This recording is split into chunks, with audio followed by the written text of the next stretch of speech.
Gracias al Señor damos porque podemos estar aquí todavía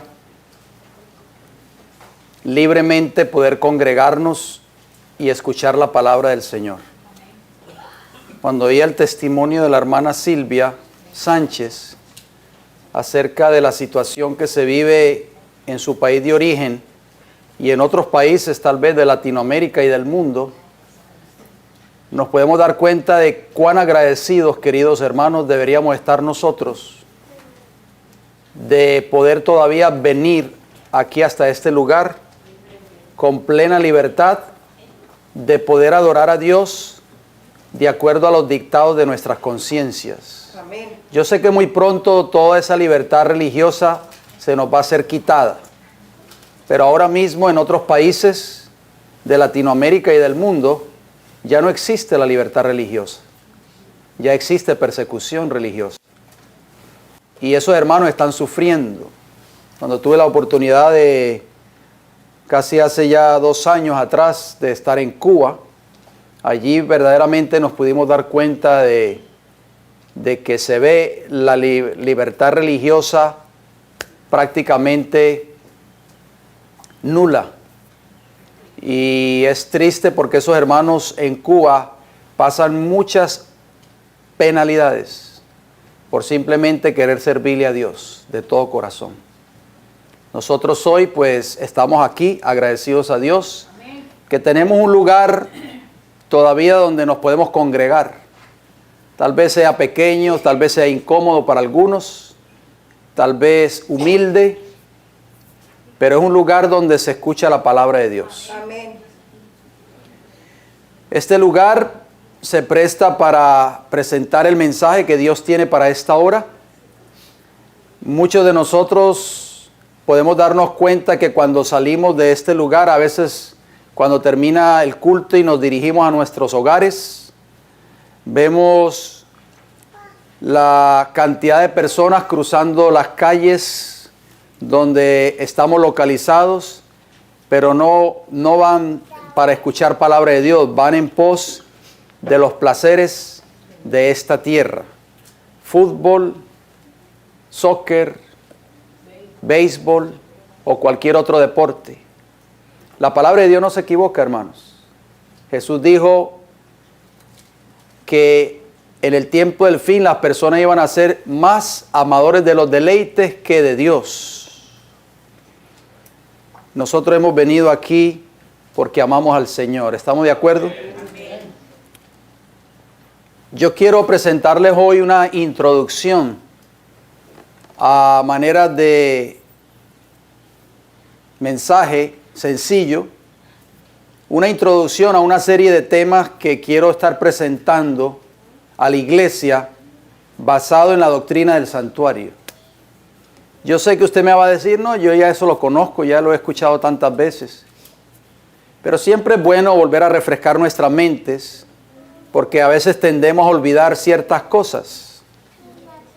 Y el santuario, que ustedes ven ahí en ese cuadro, tal vez nuevo para algunos de los hermanos o hermanas que están aquí presentes en el día de hoy, el santuario, o conocido como el tabernáculo, fue lo que Dios ordenó a través de su siervo Moisés cuando el pueblo de Israel estaba transitando por el desierto después de que salió de prácticamente de 400 años de cautividad en Egipto. Dios les mandó a levantar un santuario. ¿Por qué Dios les mandó a levantar un santuario? Porque Dios quería estar, morar en medio de su pueblo. Ese era el único propósito, querida iglesia, por el cual Dios mandó a levantar este santuario. Como ustedes pueden ver, no lo vamos a entrar en detalle en el día de hoy porque hoy es como una introducción, pero lo vamos a ir estudiando en otros temas futuros, si Dios nos da la vida, por supuesto, en lo que significaba cada uno de esos artefactos o muebles en el santuario y por qué David decía en el Salmo 68:24 que leímos hoy, por qué decía David que él veía todos los caminos de Dios, los veía ¿dónde? En el santuario. Si nosotros conocemos bien la doctrina del santuario, querida iglesia, la estudiamos, la aplicamos en nuestra vida, téngalo por seguro que nosotros algún día vamos a estar delante de la presencia de Dios. Porque si ustedes ven en el segundo departamento del tabernáculo, que estaba dividido en dos departamentos, el lugar santo era el primero, el lugar santísimo era el segundo. Dentro del segundo departamento, dividido por un velo, una cortina recamada con querubines, muy hermosa, se encontraba un mueble que se llamaba el Arca del Pacto.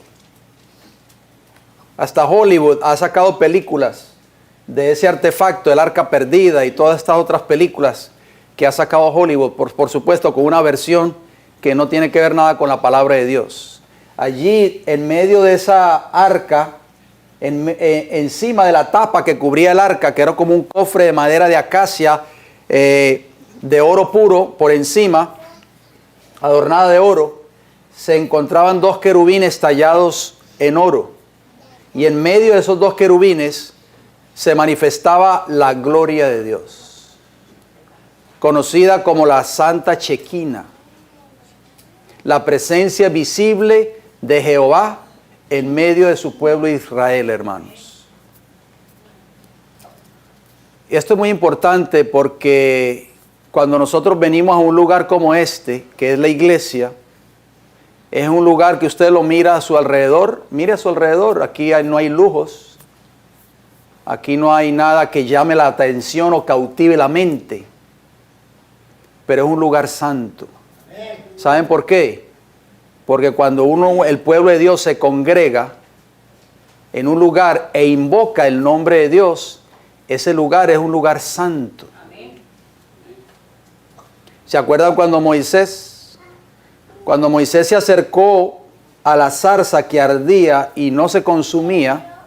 Eso lo cautivó la atención a Moisés allí en el monte. Cualquiera le puede cautivar eso, la atención a cualquiera de nosotros. Un arbusto que esté encendido y no se consuma.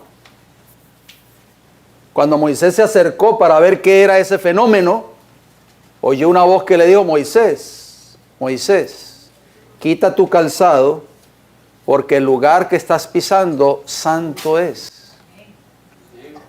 Ese lugar era un lugar común, sin la presencia de Dios. Era un desierto. ¿Qué había en el desierto? Piedras y arena, y tal vez arbustos secos, calcinados por el sol. Pero cuando Jehová se presentó, o se le presentó a Moisés, ese lugar, queridos hermanos, era un lugar santo. Sucedió lo mismo con Josué, recuerden, cuando Josué tuvo el encuentro con Cristo. Josué creía que era un soldado del ejército enemigo. Le preguntó: ¿eres de los nuestros o eres de nuestros enemigos?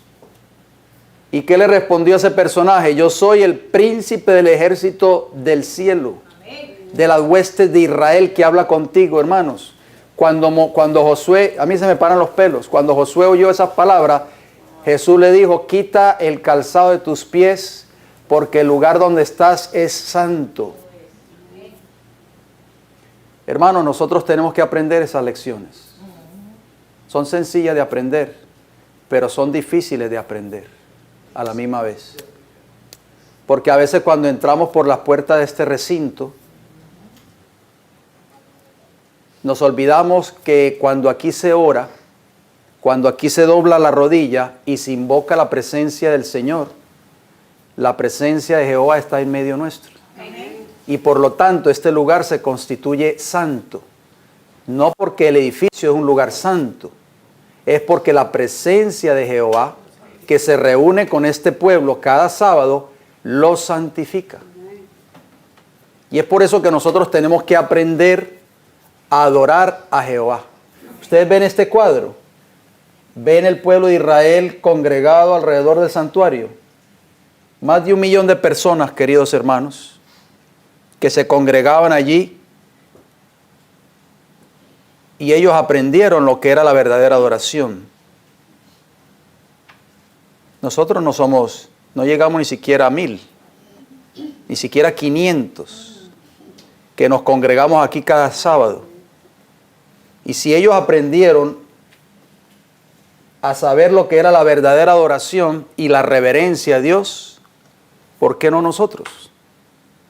Que Dios nos ha dado tanta luz en este tiempo del fin. No tenemos excusa, ¿verdad? Voy a leer una cita a manera de introducción porque nos va a ayudar para entender el resto de temas que hemos de estar estudiando basado en este hermoso tema del santuario. Y ustedes se preguntarán, ¿por qué quise traer esta serie de temas? Hay un librito que ustedes tienen en sus hogares, pequeño, muy bueno, que se llama Cristo en su santuario. En la página 12 de este libro, noten lo que dice el Espíritu de Profecía. El tema del santuario debiera ser cuidadosamente examinado, puesto que en él, o sea, en el tema del santuario, descansa el fundamento de nuestra fe y nuestra esperanza.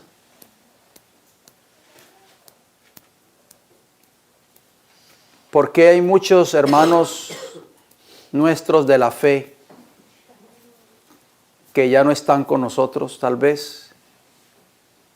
No estoy hablando específicamente de esta iglesia, estoy hablando en términos generales, porque yo conozco muchos hermanos de la fe adventista que tristemente hoy no están en el mensaje. Otros se han ido a otras denominaciones religiosas y tal vez otros se han ido al mundo, han apostatado de la verdad. Dice esta cita, querida iglesia, que este tema deberíamos nosotros examinarlo cuidadosamente. Y al estudiarlo detenidamente, nos vamos a fundamentar, nos vamos a solidificar más en la fe que ustedes y este servidor quien les habla profesa creer.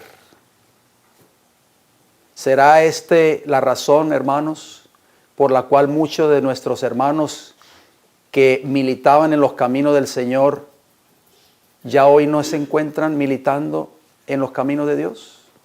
¿Será esta la razón por la cual tal vez ellos nunca entendieron este mensaje y nunca se afirmaron en la fe? En el libro de Ezequiel hay un texto muy interesante que habla de la casa del Señor. Les invito por favor de que si ustedes son tan amables, vayan conmigo a Ezequiel capítulo 44. Ustedes saben que cuando Dios mandó a construir este santuario o tabernáculo fue levantado primeramente ¿dónde? En el desierto. Cuando nosotros avanzamos en la historia del pueblo de Israel, llegamos hasta los días del rey David. ¿Se acuerdan? David siempre anheló edificar un templo para Jehová. Obviamente David murió y esa obra quedó en las manos de su hijo Salomón. Mucha gente dice en el templo de Salomón, en realidad no era el templo de Salomón.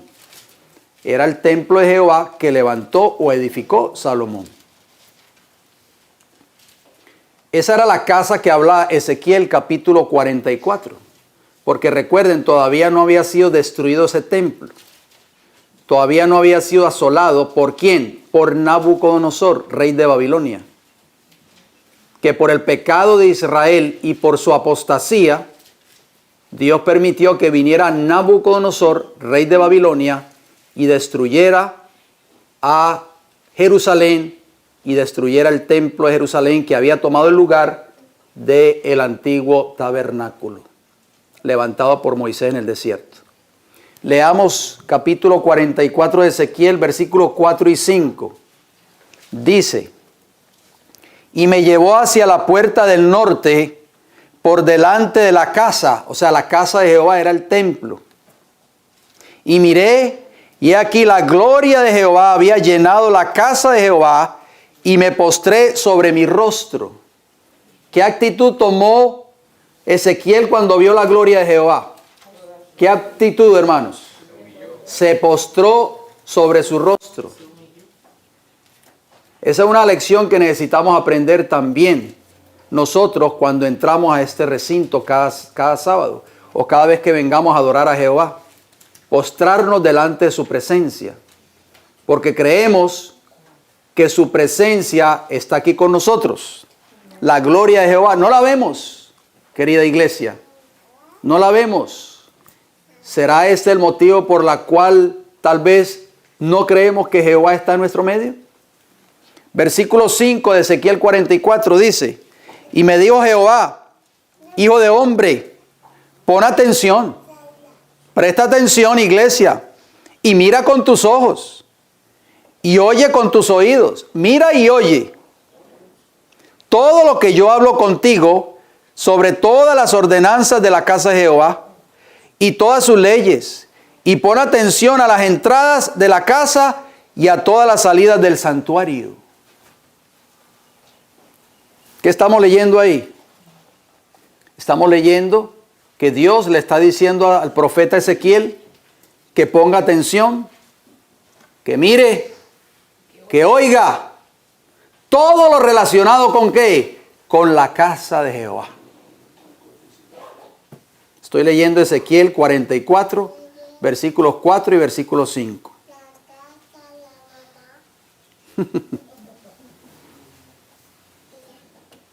Hay una palabra clave ahí en hebreo, atención. Pon atención. ¿Qué significa esa palabra? Shamá en hebreo. Significa oír inteligentemente. También significa obediencia u obedecer. Entendido. Te nos viene a la mente Daniel 12, ¿verdad? Los entendidos entenderán. Y también significa obediente. O sea que cuando Dios le dice a Ezequiel, pon atención, hijo de hombre, le está diciendo prácticamente que obedezca todo lo relacionado con la casa de Jehová. Eso es lo que el Señor nos está diciendo en esta mañana, prácticamente. Todo lo relacionado con la casa de Jehová significa ¿qué? ¿Qué había dentro de este tabernáculo? ¿Qué había dentro del templo que erigió posteriormente Salomón? ¿Qué había? Todos y cada uno de esos artefactos o muebles era el plan de la salvación reflejado en símbolos. Ya nosotros no necesitamos de un altar de los sacrificios para matar corderitos y sacrificar animales, porque ya el Cordero de Dios que quita el pecado del mundo murió por nosotros en la cruz del Calvario hace casi 2000 años atrás. Ya nosotros no necesitamos de un sacerdote que interceda a favor nuestro ante Dios como lo hacía el sumo sacerdote cuando entraba al lugar santísimo y en el pectoral llevaba allí representado las 12 tribus de Israel. ¿Por qué? Porque tenemos un gran sumo sacerdote en el cielo que se llama Cristo Jesús. Pero el mensaje que Dios tiene para nosotros hoy, relacionado con cada uno de estos símbolos, sigue aplicable para nuestras vidas. Y el Señor nos dice a nosotros en esta mañana, hijo de hombre, pon atención. O sea, obedece, mira, ¿y qué? Y oye con tus oídos todo lo que yo hablo contigo. Relacionado con ¿qué? Con la casa de Jehová. O sea, el mensaje, querida iglesia, que ustedes y yo hemos conocido, está relacionado con las verdades que están aquí descritas. Hay un versículo que ustedes conocen en Apocalipsis. Las primeras palabras que están allí registradas en el capítulo 1 de Apocalipsis se encuentran en Apocalipsis capítulo 1 versículo 3. Bienaventurado el que lee y los que oyen las palabras de esta profecía y guardan las cosas en ella escritas, porque el tiempo está ¿qué? Cerca. O sea, no es solamente oír, no es solamente leer, sino que obedecer. El tema del santuario juega un papel muy importante en toda la Biblia. Dios nos dice en los textos que acabamos de citar del libro de Ezequiel, capítulo 44, que es importante que pongamos atención y que estudiemos enteramente el santuario. ¿Cuál es el propósito de Dios para con nosotros? Vayamos a Génesis capítulo 3, leamos algo muy interesante. Génesis capítulo 3, versículo 8 y versículo 9. Esto tomó lugar después de que el hombre y la mujer, o sea, Adán y Eva, desobedecieron a Dios. Génesis capítulo 3, versículo 8 y 9, ¿qué dice? ¿Cómo empieza el versículo 8? Y oyeron. Eso nos vuelve y nos lleva nuevamente a Ezequiel 44. Y oyeron la voz de Jehová que se paseaba en el huerto al aire del día, y el hombre y su mujer, ¿qué hicieron? Se escondieron de la presencia de Jehová, Dios, entre los árboles del huerto. ¿Por qué ellos se escondieron? Si ellos habían tenido comunión con Dios diariamente, hablaban con Dios como ustedes y yo estamos hablando en estos momentos, caminaban con Dios, con Jehová, por ese huerto todos los días. Tenían comunión directa con el Creador y también con los ángeles. Pero ¿por qué se escondieron esta vez? Porque desobedecieron. Eso es lo que trae la desobediencia.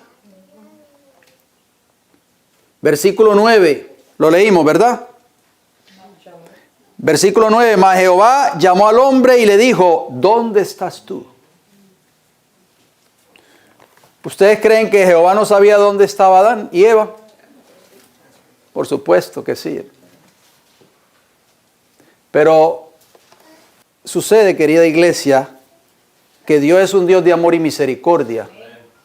Y cuando nosotros hemos cometido algún pecado, cuando le hemos fallado al Señor, el Señor nos pregunta en esta mañana a nosotros y nos dice, ¿dónde estás tú? ¿Qué estás haciendo ahí? ¿Por qué has caído en esa situación? ¿Por qué has caído en ese nivel? Por la maldición del pecado entró la muerte a nuestro mundo, nosotros lo sabemos. Allí mismo en Génesis, capítulo 3, el versículo 19, dice, con el sudor de tu rostro comerás el pan hasta que vuelvas a la tierra, porque de ella fuiste tomado, pues polvo eres y al polvo volverás. Esa fue la recompensa o la paga del pecado, la muerte. Como dice Romanos capítulo 6, versículo 23, la primera parte. Versículo 22 de Génesis 3 nos dice, y dijo Jehová Dios, he aquí el hombre es como uno de nosotros, sabiendo el bien y el mal. Ahora pues, que no alargue su mano y tome también del árbol de la vida y coma y viva para siempre. Del fruto de ese árbol de la vida, el hombre podría prolongar su vida por la eternidad. ¿Por qué Dios les quitó el árbol?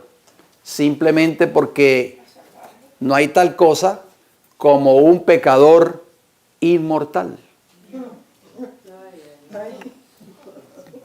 Versículo 23, ¿qué nos dice? Y lo sacó Jehová del huerto del Edén para que labrase la tierra de que fue tomado. Qué triste noticia, queridos hermanos. La muerte. ¿Qué ha traído la muerte a este mundo? Dolor. Desdicha, dolor,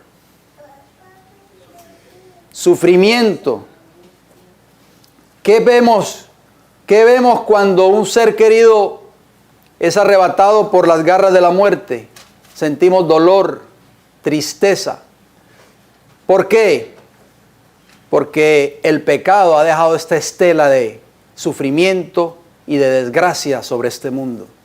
Por eso, queridos hermanos, nosotros tenemos que aprender y pedirle a Dios que nos ayude a odiar el pecado en nuestras vidas. Porque ¿cómo nosotros vamos a amar algo que ha traído tanta desgracia a este mundo?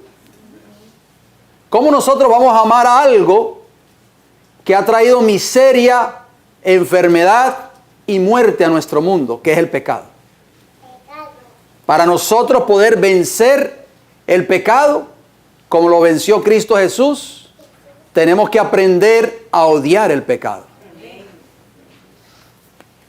Allí mismo en Génesis, el capítulo 3 y el versículo 7, cuando nuestros primeros padres habían cometido el pecado, dice: entonces fueron abiertos los ojos de ambos y conocieron que estaban desnudos. El pecado trae vergüenza. Entonces cosieron hojas de higuera y se hicieron ¿qué? Delantales. Fueron abiertos ¿qué? Los ojos de ambos. Ellos no conocían el pecado, pero cuando cometieron el pecado, sus ojos fueron abiertos y se dieron cuenta que estaban ¿qué? Desnudos, y se hicieron delantales. Eso es una lección para nosotros también. A veces el hombre, cuando comete un pecado, quiere justificar ese pecado. Porque así lo hizo Adán. Adán se quiso justificar del pecado. Le dijo a Dios: es que la mujer que tú me diste me dio del fruto. Y yo lo comí. Y la mujer le echó la culpa a la serpiente. La serpiente me dio del fruto y yo lo comí. Pecado es pecado y punto. Pecado es transgresión de la ley de Dios. Para Dios no hay un pecado más pequeño que otro. Para Dios, pecado es transgresión de su ley. Y nosotros, querida iglesia, cuando nosotros hemos cometido un pecado, cuando nosotros le estamos fallando a Dios, no podemos justificar el pecado. No podremos tener un argumento sólido para decirle a Dios en el día del juicio, cuando seamos llamados ante el tribunal de Cristo: Señor, es que yo te fallé muchas veces porque yo era muy débil, o porque yo tenía un carácter muy fuerte, o porque yo era así, o porque yo era de esta manera. No hay justificación para el pecado, hermanos. Cristo tiene el poder para darnos la victoria sobre todos nuestros pecados.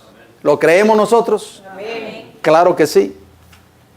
Dios creó un plan desde la misma creación, desde la fundación del mundo, como dice la Escritura, allí mismo en Génesis capítulo 3 y el versículo 21. Noten lo que dice: y Jehová Dios hizo al hombre y a su mujer túnicas de pieles y los vistió. Ahí está la justicia de Cristo. El hombre cosió sus propios delantales, su justicia propia. Querer justificar su pecado, eso es lo que es la justicia propia. ¿Se acuerdan las palabras de Jesús a sus discípulos?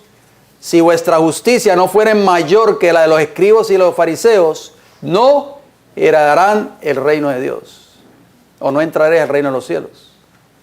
¿Por qué? Porque los escribas y los fariseos profesaban ser muy religiosos, muy fieles a Dios, pero por dentro sus corazones estaban contaminados de pecado.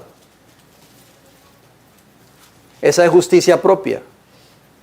Justificaban su pecado, querida iglesia, su forma de actuar, su forma de tratar a Jesús. Jesús en cierta ocasión les dijo: si el Hijo os libertare, seréis verdaderamente libres. Eso lo leemos en Juan capítulo 8. Ustedes lo han leído cientos de veces esos textos. Y ellos le respondieron: jamás hemos sido esclavos de nadie. ¿Cómo dices tú que seremos libres? Jesús les dijo: vosotros sois esclavos del pecado, porque procuran ustedes matarme. Jesús conocía los corazones de cada uno de esos líderes de la nación judía. Ellos pretendían ser muy religiosos, pretendían ser muy obedientes a la ley de Dios, muy estrictos en la observancia del sábado, pero por dentro tenían un espíritu asesino y sediento de sangre, que era la sangre de Jesús. Por eso, queridos hermanos, nosotros no podremos nunca justificarnos delante de Dios. Nosotros tenemos que pedirle a Dios que nos muestre a través de su palabra cuál es su voluntad y seguirla, hacerla. No es lo que diga la iglesia, no es lo que diga este servidor, es lo que diga el Señor en su palabra. Amén. Y tenemos que someternos a ella.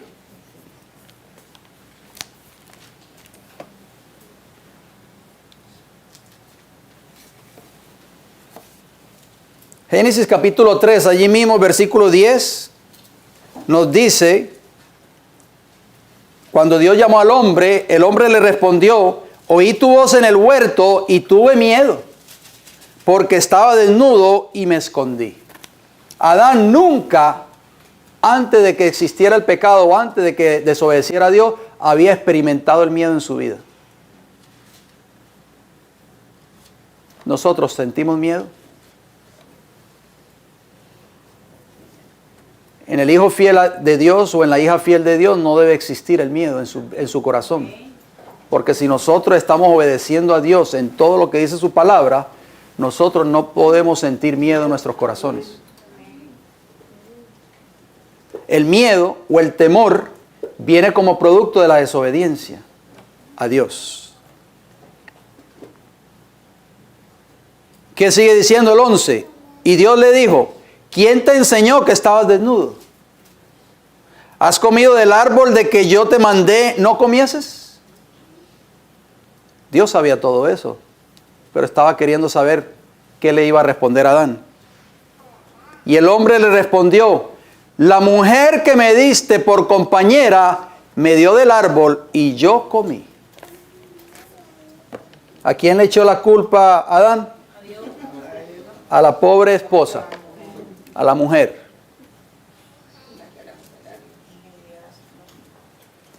Ese espíritu de Adán es un espíritu de ¿qué? El espíritu de profecía lo llama el espíritu de autojustificación. Escuchen esta declaración. El espíritu de autojustificación se originó en el padre de la mentira. ¿Quién es el padre de toda mentira? Satanás. Lo manifestaron nuestros primeros padres tan pronto como se sometieron a la influencia de Satanás. Y se ha visto en todos los hijos e hijas de Adán. Esto no solamente sucedió con Adán y Eva en el principio. Esto se está viendo hoy en todos los hijos e hijas de Adán. ¿Cuál? ¿Qué cosa? Espíritu de autojustificación. En vez de confesar humildemente su pecado, tratan de justificarse culpando a otros, a las circunstancias y a Dios. Y hasta murmuran contra las bendiciones divinas. Esto se encuentra en Patriarcas y Profetas, la página 41. Muchos hoy se justifican a sí mismos en la iglesia, fuera de la iglesia, y le echan siempre la culpa a otros por sus pecados. Le echan la culpa a las circunstancias. O le echan la culpa finalmente ¿a quién? A Dios.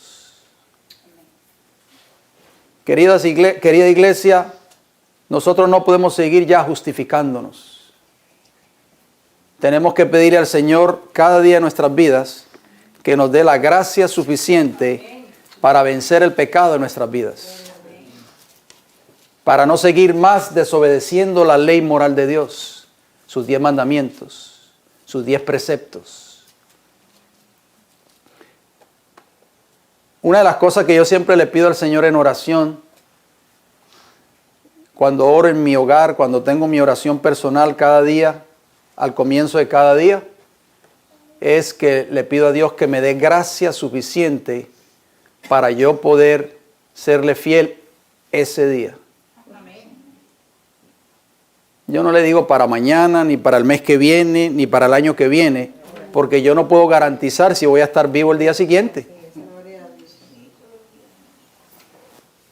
Necesitamos esa gracia, hermanos. La gracia de Cristo Jesús obrando en nuestros corazones.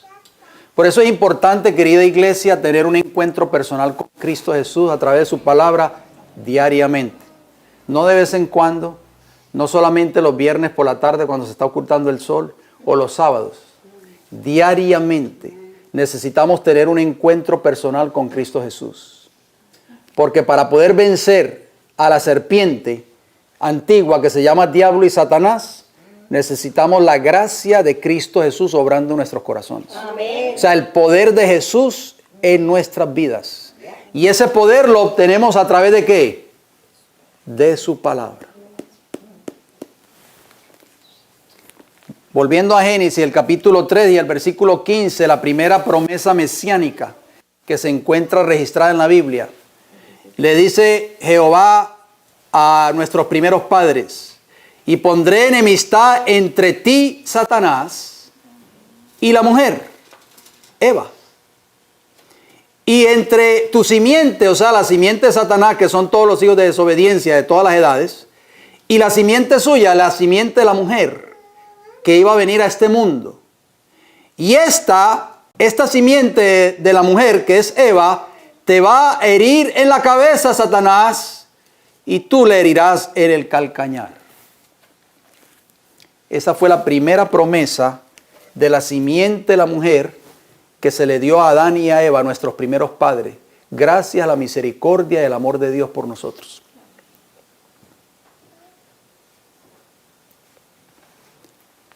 La divina sentencia pronunciada contra Satanás después de la caída del hombre fue también una profecía que, abarcando las edades hasta los últimos tiempos, predecía el gran conflicto en que se verían empeñadas todas las razas humanas que hubiesen de vivir en la tierra. Satanás tentó al hombre a que pecase, como había inducido a los ángeles a rebelarse en el cielo, a fin de asegurarse su cooperación en su lucha contra el cielo. Pero al oír Satanás, oigan bien, que habría enemistad entre él y la mujer, y entre sus linajes, o sea, su descendencia, su simiente, comprendió que serían contrarrestados sus esfuerzos por corromper la naturaleza humana y que se capacitaría al hombre para resistirle. Gloria al Señor. Satanás, cuando oyó esa profecía, hermano, Satanás estaba allí oyendo, Génesis 3:15, cuando oyó que iba a venir un Salvador a esta tierra, que iba a venir un descendiente de la simiente de la mujer, que es Cristo Jesús. Él comprendió que sus esfuerzos para dominar la mente humana iban a ser contrarrestados, número uno. Y número dos, también iban a ser contrarrestados sus esfuerzos para corromper la naturaleza humana, y que se le iba a capacitar al hombre para poder resistir a Satanás. Él tembló cuando escuchó esas palabras. Querida iglesia, ¿saben que nosotros tenemos un Salvador maravilloso? Amén. Porque ese Salvador, que se llama Cristo Jesús, te puede dar a ti el poder y me puede dar a mí el poder para capacitarme para resistir las tentaciones de Satanás. Amén. Y noten cómo termina la declaración, escuchen bien. Lo que enciende la enemistad de Satanás contra la raza humana. Que vengamos aquí a la iglesia todos los sábados. Escuchen. Lo que enciende la ira del dragón es que ella, o sea, la raza humana, es que ella, por intermedio de Cristo, es objeto del amor y de la misericordia de Dios. Satanás odia eso. ¿Por qué?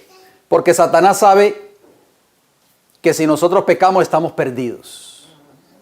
Vamos a recibir el mismo pago o recompensa que él va a recibir. Los pecadores van a ser lanzados finalmente en el lago de fuego y azufre. Ahí va a ser lanzado Satanás y todos sus ángeles, la bestia, la imagen de la bestia y el falso profeta. Todo eso lo hemos leído en Apocalipsis. Pero Satanás odia, querida iglesia, odia cuando un pecador se arrepiente y es perdonado gracias a la misericordia de Dios.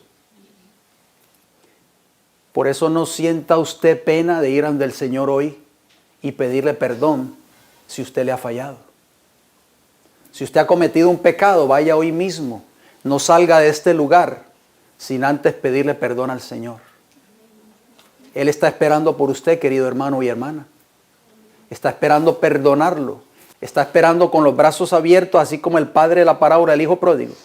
Esperando a que su hijo regresase, su hijo que había desobedecido las órdenes de su padre, que se había gastado su herencia en parrandas, en prostitutas, en todo, en pecado abierto.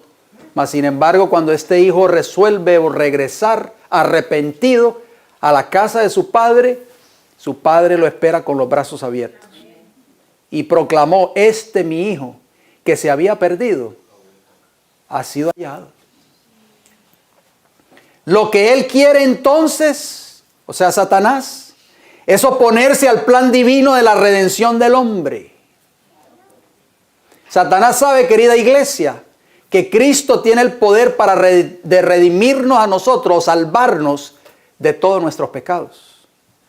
Él quiere también deshonrar a Dios, mutilando y profanando sus obras, causar dolor en el cielo y llenar la tierra de miseria y desolación. Y luego señala todos estos males como resultado de la creación del hombre por Dios. ¿Qué les parece a ustedes? Termina la declaración: la gracia que Cristo derrama en el alma es la que crea en el hombre enemistad contra Satanás. Sin esta gracia transformadora, querida iglesia, y este poder renovador, el hombre seguiría siendo esclavo de Satanás, siempre listo para ejecutar sus órdenes. Nosotros, estoy casi seguro que en un tiempo atrás éramos esclavos de Satanás y del pecado. Pero por la gracia de Cristo Jesús fuimos liberados del pecado. Fuimos liberados de la esclavitud del pecado. Termina la declaración diciendo: pero el nuevo principio introducido en el alma crea un conflicto allí, donde hasta entonces reinó la paz. El poder que Cristo comunica habilita al hombre para resistir al tirano y usurpador. ¿Cómo nosotros podemos resistir a Satanás? ¿Cómo podemos vencer sus tentaciones? A través del poder de la gracia de Cristo obrando en nuestros corazones. Cualquiera que aborrezca el pecado, oigan bien, en vez de amarlo, que resista y venza las pasiones que hayan reinado en su corazón, prueba que en él o en ella obra un principio que viene enteramente de lo alto. Amén. Cuando nosotros empecemos a odiar el pecado de nuestras vidas, como lo dio Jesús, ahí nos vamos a dar cuenta, queridos hermanos, que en nuestros corazones está obrando un principio que viene de lo alto. Amén. Conflicto de los siglos, página 559 y página 560. Ahí usted puede encontrar esa declaración. El tiempo corre, ya voy terminando, no se preocupen. Esto es una pequeña introducción a este hermoso tema del santuario. Esa promesa de un redentor futuro iba a salvar al hombre de la maldición del pecado, queridos hermanos. Vamos al libro de Gálatas. Acompáñenme por favor a Gálatas capítulo 3. Yo sé que ustedes conocen estos textos, los han leído muchas veces, pero es bueno volverlos a leer. Gálatas capítulo 3, versículo 16. Gálatas 3:16. Qué hermoso pensamiento vamos a leer a continuación. Dice: ahora bien, a Abraham fueron hechas las promesas y a su simiente. Su simiente quiere decir su descendencia. Voy a esperar a algunos hermanos que no han terminado de encontrar en Gálatas, porque quiero que estén allí. Gálatas, querida iglesia, para aquellos que no están muy familiarizados con la Biblia, está después del libro de Corintios. Primera y segunda de Corintios.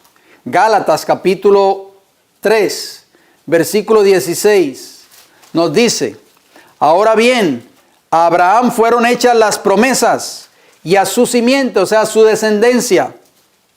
No dice y a las simientes, como si hablase de muchos, sino como de uno. Y a tu simiente, la cual es ¿quién? Cristo. ¿Cuál es la simiente? Cristo. ¿Cuál iba a ser la simiente de la mujer que iba a aplastar la cabeza del dragón o de la serpiente? Cristo Jesús.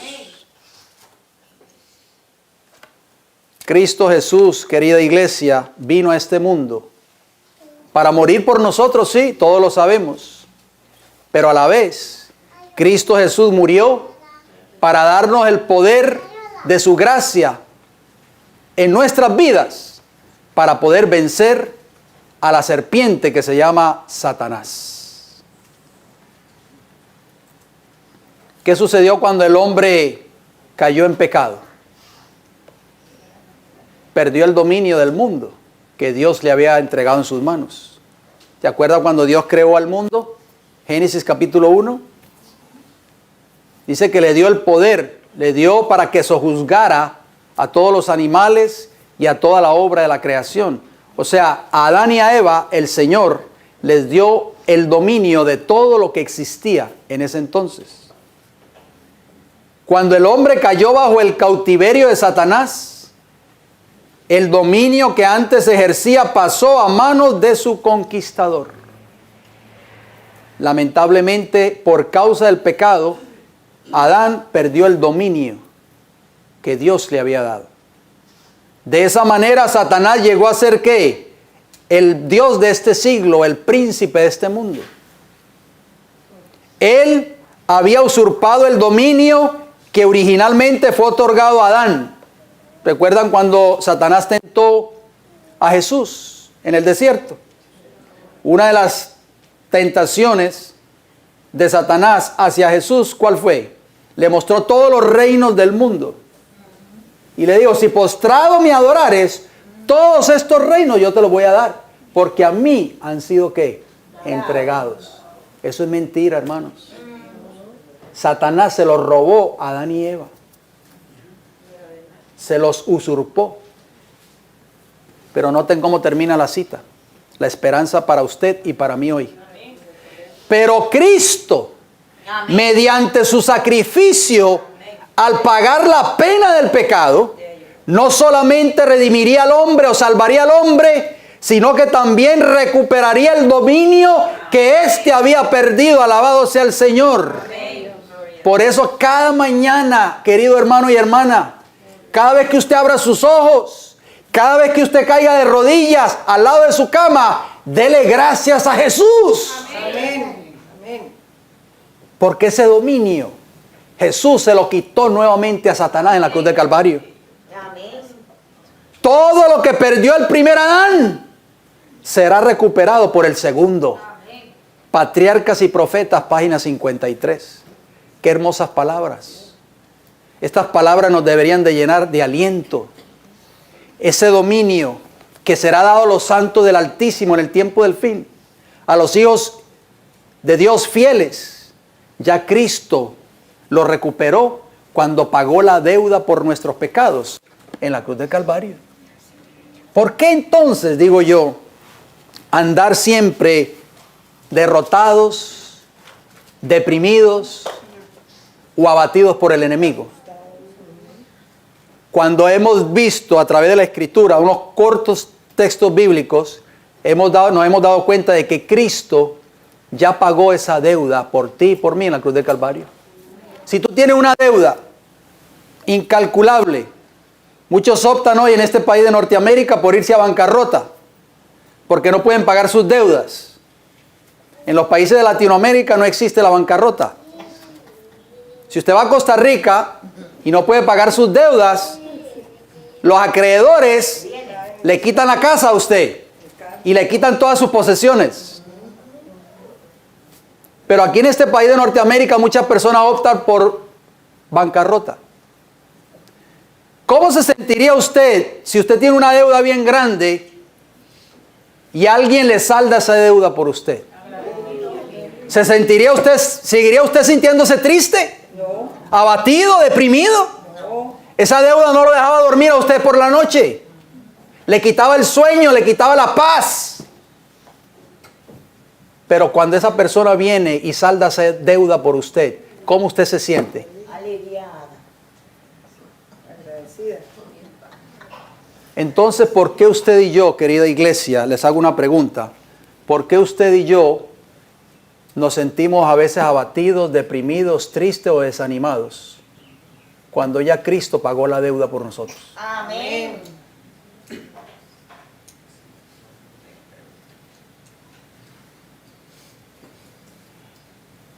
La vida del cristiano debe ser una vida de felicidad. Amén. Debe ser una vida de gratitud Amén. por lo que Cristo ha hecho por nosotros. Así lo dice el libro de Romanos capítulo 3, versículo 24. Romanos capítulo 3, versículo 24.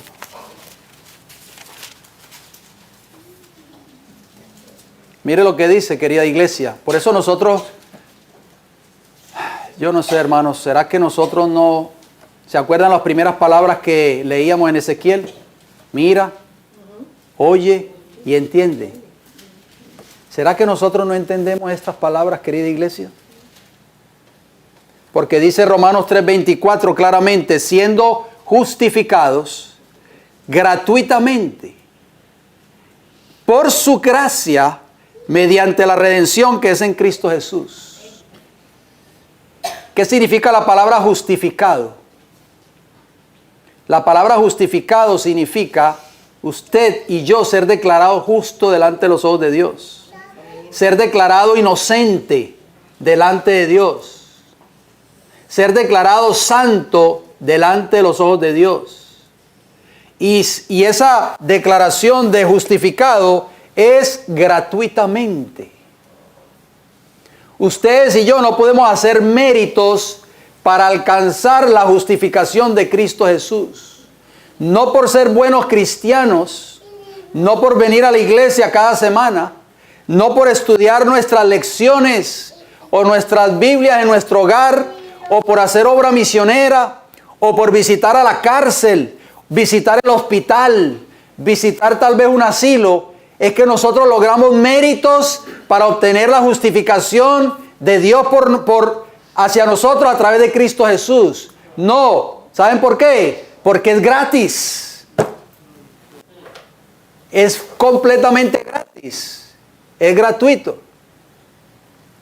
¿Cuántas veces hoy recibe ofertas a veces por el correo en sus hogares? Y dice una oferta de algo, de algún utensilio, algún electrónico, y dice gratis. Usted a veces no lo cree.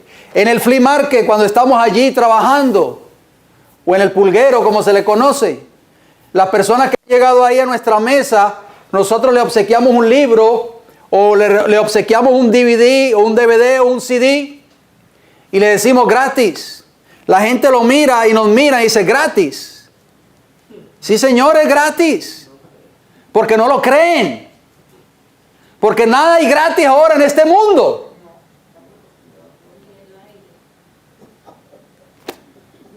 Querida iglesia, pero la redención de Cristo Jesús por nosotros es gratuita. Ni aún con nuestra propia vida nosotros podemos pagarla. Porque ya Cristo la pagó en la cruz del Calvario. Por eso nosotros debemos sentirnos felices, agradecidos a Jesús por lo que Él ha hecho en nuestras vidas. El diablo quiere robarnos la paz. ¿Sabe una de las cosas que más usa Satanás para robarte la paz a ti y robarme la paz a mí? ¿Sabe cuál es? Es hacerte creer a ti y a mí que tus pecados o mis pecados aún no han sido perdonados. Cuando tú creas que Cristo es un Salvador que perdona, que limpia y que purifica de todo pecado, nosotros no le creeremos la mentira a Satanás. Romanos capítulo 6, allí mismo en Romanos donde estábamos, pero el capítulo 6, noten cómo dice la palabra del Señor. Romanos 6, 6 y 7, ¿qué nos dice? Sabiendo esto, que nuestro viejo hombre fue crucificado juntamente con él. ¿Qué representa el viejo hombre en la Biblia? No la edad. Nuestra vida antigua es el viejo hombre en la Biblia. Dice que ese viejo hombre ya fue crucificado. Dice que fue crucificado o será crucificado. Para que el cuerpo del pecado sea ¿qué? Destruido. A fin de que no sirvamos más ¿a qué? Por eso es que Satanás odia a aquellos que no se someten a sus tentaciones. Como leíamos en la cita anterior, recuerdan, en Conflicto de los Siglos. Una de las cosas que más odia a Satanás es que la gracia de Cristo nos da el poder para vencer el pecado. Amén. Porque Él es el originador del pecado. Y nos da el poder para vencer sus tentaciones. Y por eso Satanás nos va a odiar en el tiempo del fin. ¿Qué dice el versículo 7 de Romanos 6?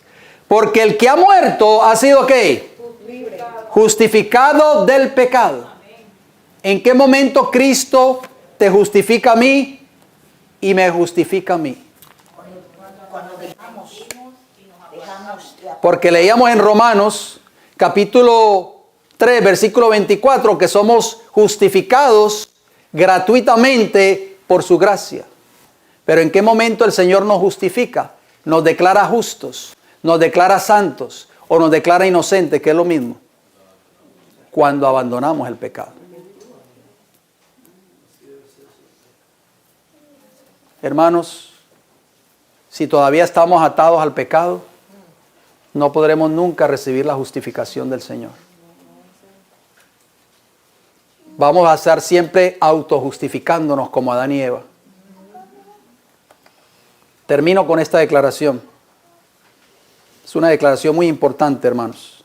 Se encuentra en un extraordinario libro que se llama Patriarcas y Profetas. Escuchen bien, presten mucha atención a este pensamiento y con esto terminamos y oramos.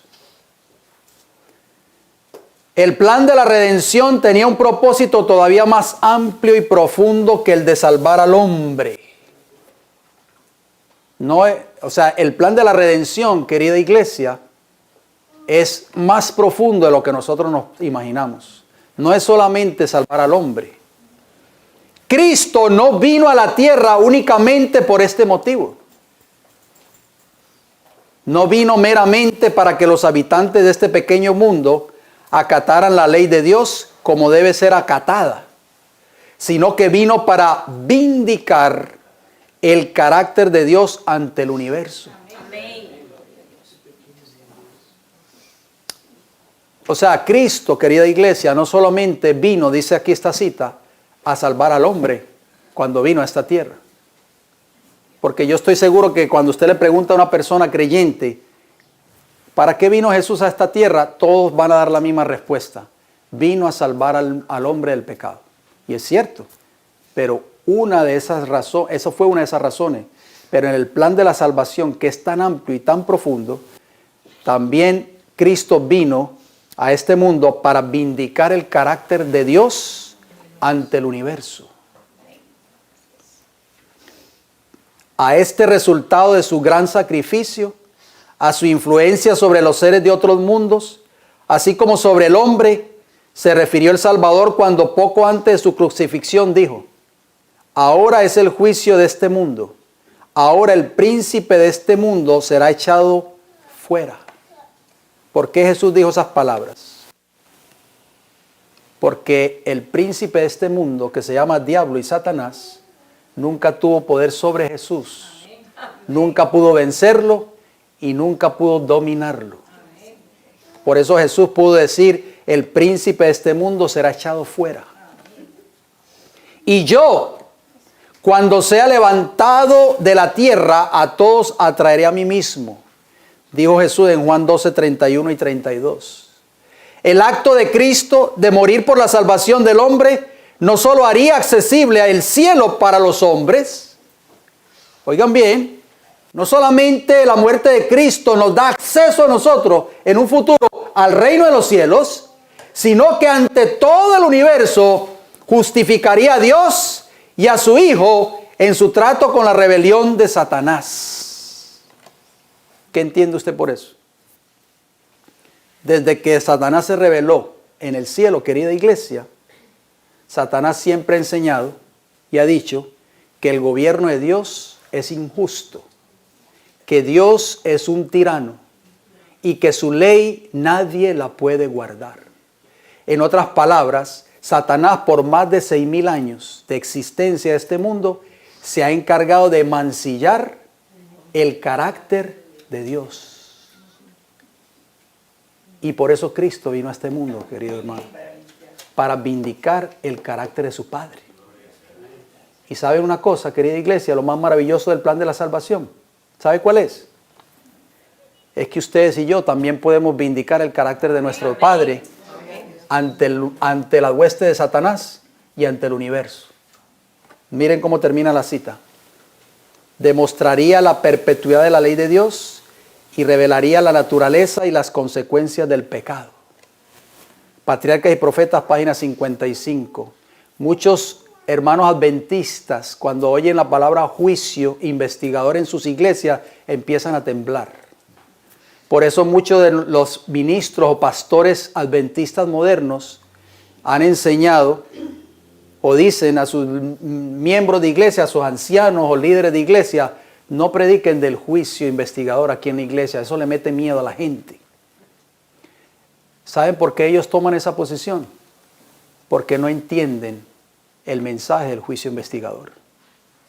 ¿Saben que el mensaje del juicio investigador, querida iglesia, es el mensaje más maravilloso? Es uno de los mensajes más maravillosos que está en la palabra de Dios. ¿Por qué ustedes creen que Dios tiene que hacer un juicio investigador? ¿Será que Dios no sabe quién se va a salvar y quién se va a perder? Así como no sabía Dios dónde estaba Adán escondido. ¿Dónde estás tú, Adán? ¿Sabrá Dios quiénes se van a salvar de los que estamos aquí escuchando hoy este mensaje? ¿O no lo sabe? O tiene que hacer un juicio para decir, ¡ay, mira! Fran de la Mota se salvó. Yo no lo sabía. El hermano Rafael Sánchez se salvó, mira. No, hermanos. ¿Saben por qué Dios está haciendo un juicio investigador? Porque Él va a vindicar su carácter ante Satanás, ante todos los ángeles que se rebelaron en el cielo y ante los mundos no caídos a través de usted y a través de mí. Amén.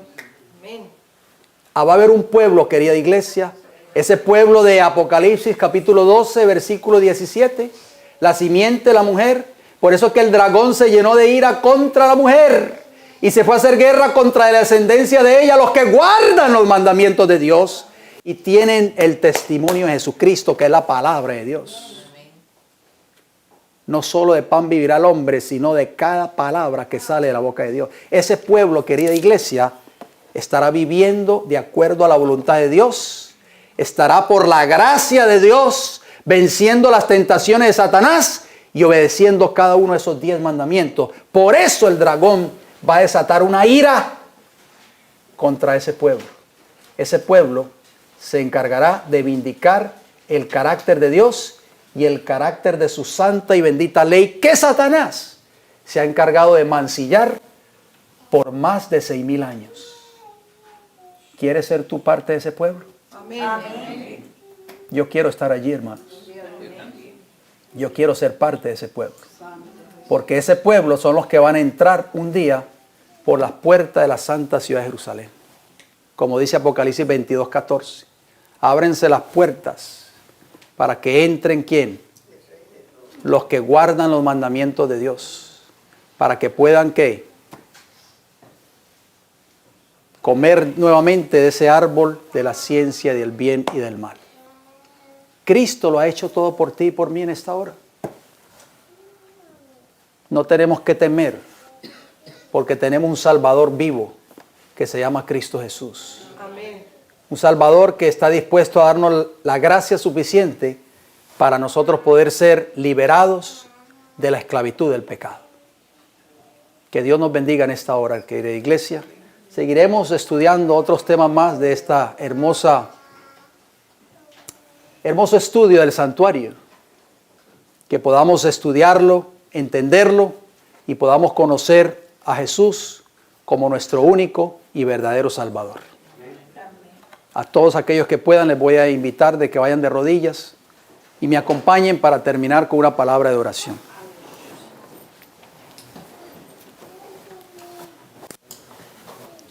Querido Padre Celestial,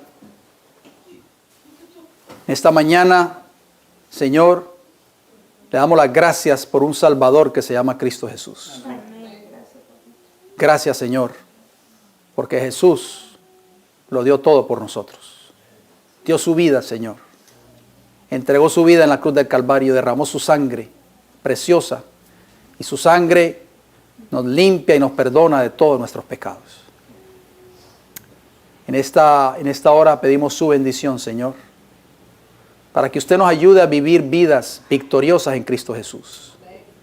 Que podamos vivir vidas felices. Jesús dijo, y si el Hijo os libertare, seréis verdaderamente libres. Ayúdanos a ser liberados en esta mañana. Padre, si alguno de mis hermanos aquí presentes todavía está esclavo de algún pecado, si todavía es esclavo de los placeres y de las cosas de este mundo, ayúdalo a que él pueda entregar ese pecado, él o ella pueda entregar ese pecado a ti, Señor, en esta hora, y pueda arrepentirse y pueda abandonar el pecado. Usted le da el poder para hacerlo, Señor, porque así está prometido. Su gracia, justificado gratuitamente por su gracia. Padre Santo, oro por mis hermanos aquí presentes en esta hora. Oro por nuestra iglesia. Oro por los proyectos de nuestra iglesia. Bendiga a cada uno de ellos. Ayúdanos a seguir trabajando humildemente, como lo hemos estado haciendo durante todos estos años, para seguir trabajando unidos con el propósito de llevar a cabo estas grandes verdades. Estas verdades que hoy ahora nosotros conocemos, que nos han liberado de todos nuestros pecados y que son buenas nuevas para compartirlas con otros que todavía siguen esclavizados en el pecado. Gracias por Jesús, Señor, por darnos un Salvador maravilloso, que tuvo misericordia de nosotros y entregó su vida por cada uno de nosotros. Bendiga los alimentos que hemos de compartir a continuación. Permita, Señor, que nunca nos falten. Lo pedimos y lo agradecemos todo y le damos las gracias en el nombre de Jesús. Amén, Señor.